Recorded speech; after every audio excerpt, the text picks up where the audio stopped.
শুক্রবার মানেই হলো আয়োজন করে রান্না বান্না আর জমিয়ে খাওয়া দাওয়া। Hello guys, welcome back to my channel. তোমরা সবাই কেমন আছো? আশা করি ভালোই আছো। আমরা তো অনেক অনেক ভালো আছি। সকাল সকাল একটা বস্তা এনেই মিহিকার বাবা আমাকে খুলতে বললো। ফার্স্টে আমি রাজি হই নেই, খুলবো না। তারপরে বললো খুলোই না। তার কথা মতোই বস্তাটা খুলেই দেখলাম একটা কাঁঠাল। বললাম কে দিয়েছে? বললো যে আমার সেই ফ্রেন্ডটা যে প্রতি বছর কাঁঠাল দেয়। তাই এই আর কি, এই যে মিহিকার বাবার এই ফ্রেন্ডরা, সে বানেরি পাড়ায় স্থানীয়, সে প্রতি বছরই আমাদের করে একটা করে কাঁঠাল দেয়। তো কাঁঠালগুলো বেশ মিষ্টি হয় এবং বড় বড় রোয়া হয়। তো কাঁঠালটা কাঁচা পাকার জন্য কিছুদিন রেখে দেব। তো এইদিকে মেয়ে বাহানা করছে সে আইসক্রিম খাবে, আইসক্রিম খাবে। ওকে সহজে আইসক্রিম দেয়া হয় না। আইসক্রিম মানে তো বুঝিনি, আইসক্রিম। আর এইদিকে তো দেখতে পাচ্ছেন ফ্রিজটা গিটানো। আমার মেয়ে সারাদিন ফ্রিজ খুলবে, বাধ্য হয়ে ফ্রিজটা এভাবে মানে আটকায়, মানে বেঁধে রাখতে হয়। তো এদিকে আইসক্রিম খায় প্রতিদিন, সে প্রতিদিনের মতো আজকেও আইসক্রিম খাবে। আর এই যে আইসক্রিমগুলো ওর বাবা ম্যারিন্ডা আছে না, সেই ম্যারিন্ডা দিয়ে বানাই দিছে, মানে কেনা। এইখানে বিভিন্ন ধরনের মানে বিভিন্ন স্টাইলের আইসক্রিম হয়। কোন আছে, লাভ আছে, তারপরে ত্রিকোণাকার আছে। তা বলছিলাম যে মা তুমি কোনটা খাবে? তো একটা দেখাচ্ছিল, তা আমি বললাম কোনটা খাবে তুমি, তোমার ইচ্ছা মতো নাও। তো কোনোটাই খুলতে পারতেছে না। তারপরে আমি একটা কোন টাইপের একটা আইসক্রিম বের করে দিলাম। সে খুবই খুশি হয়। আর আইসক্রিমগুলো খুবই কালারফুল। এই আইসক্রিমগুলোর কথা দেখলেই আমার ছোটোবেলার কথা মনে পড়ে যায়, যে বিভিন্ন ধরনের আইসক্রিম খাইতাম। এই আইসক্রিম দিতে দিতেই মিহিকার বাবা বাজার নিয়ে হাজির।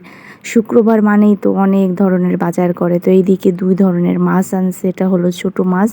আর এই যে বড় মাছটা কি আমার মনে নাই, কেউ যদি নাম জেনে থাকেন তাহলে কমেন্টে জানাবেন। আর একটা মুরগি আনছে। আর এইদিকে কিছু সবজি বাজার করেছে, করলা, কাঁচকলা, কাঁচামরিচ, লেবু। আর এইদিকে এনেছে ভুট্টা। আমরা তো পপকর্ন ভাজা খেতে খুব পছন্দ করি। আমি কখনো পপকর্ন ভাজি নেই, তো আজকে দেখব ট্রাই করে কেমন পারি কি না। আর এত বাজার করছে, কি রান্না করব বুঝতেই পারছি না, কোনটা রেখে কি রান্না করব। তাও ভেবে চিন্তে মিহিকার বাবার কাছে জিজ্ঞেস করলাম কি রান্না করব। তো সেই বলে দিবে, মানে শুক্রবার হলেই তো সবার পছন্দ মতো রান্না করতে হয়। শুক্রবারে একটু ঝামেলা হয়ে যায়, সবার পছন্দ মতো একে একে রান্না করতে হয়। আর এদিকে আনছে এসএমসির ফ্রুটি, এই স্যালাইনগুলো নতুন বের হয়েছে। আর গরমের দিনে কিন্তু আমাদের একটু জুসি জুসি খাবারগুলোই বা রসালো খাবারগুলোই খেতে বেশ ভালো লাগে। তো ফ্রিজে কিছু শসা ছিল, তো এইগুলোই কেটে নিচ্ছিলাম। মিহিকার বাবা গরমের ভিতর বাজার করে আসছে, তো ভাবলাম এই শসাগুলো কেটে দিই, হয়তোবা খেলে একটু ভালো লাগবে। তো শসাগুলো একটু চিনি, একটু লবণ আর একটু লেবুর রস দিয়ে ভালোভাবে মাখায় নিচ্ছিলাম। আর মেয়ে যেহেতু খাবে, এর জন্য কাঁচামরিচ একদমই দিলাম না, লেবু দিয়েছি। এতে লেবু দিলে একটু টক টক ভাবটা আসে, তো খেতে কিন্তু বেশ মজাই লাগে। আর ছোটো মামনি তো খেতে পারে না, ও একটু চেটেপুটেই রেখে দেয়, যেহেতু টক একটু লবণ লবণ ভাব থাকে, তো খায়। এদিকে একটু বিট লবণ দিয়ে দিচ্ছিলাম। তো এইদিকে সবাই খাওয়া দাওয়া, এইসব হালকা পাতলা খাওয়া দাওয়া করে আমি আমার রান্নার কাজে চলে যাব। রান্না বান্না তো অনেক ঝামেলা শুক্রবার।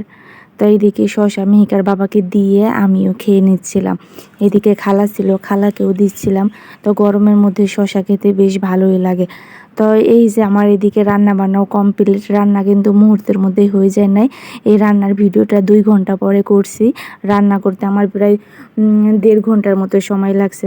এই যে সুন্দর কালারফুল লোভনীয় মুরগির মাংসের তরকারিটা দেখতে পাচ্ছেন, এটা কিন্তু দেশি মুরগি না, এটা হলো লেয়ার মুরগি।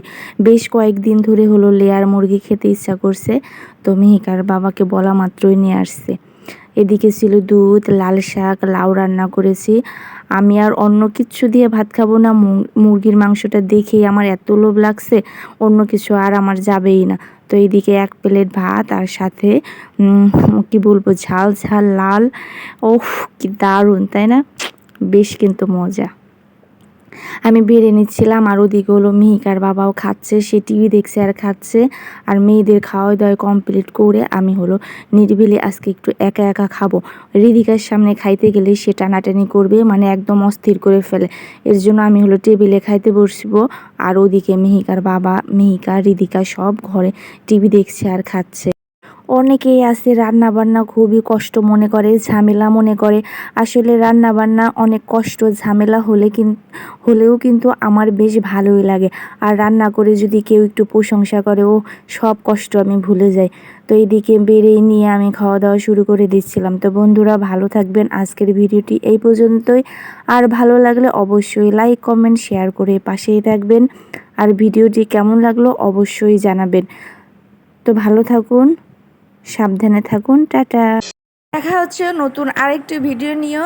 ততক্ষণ আমার ভিডিও দেখুন এবং আমাকে সাপোর্ট করুন। আজকের মতো এই পর্যন্তই। সবাই সুস্থ থাকুন, ভালো থাকুন, সাবধানে থাকুন।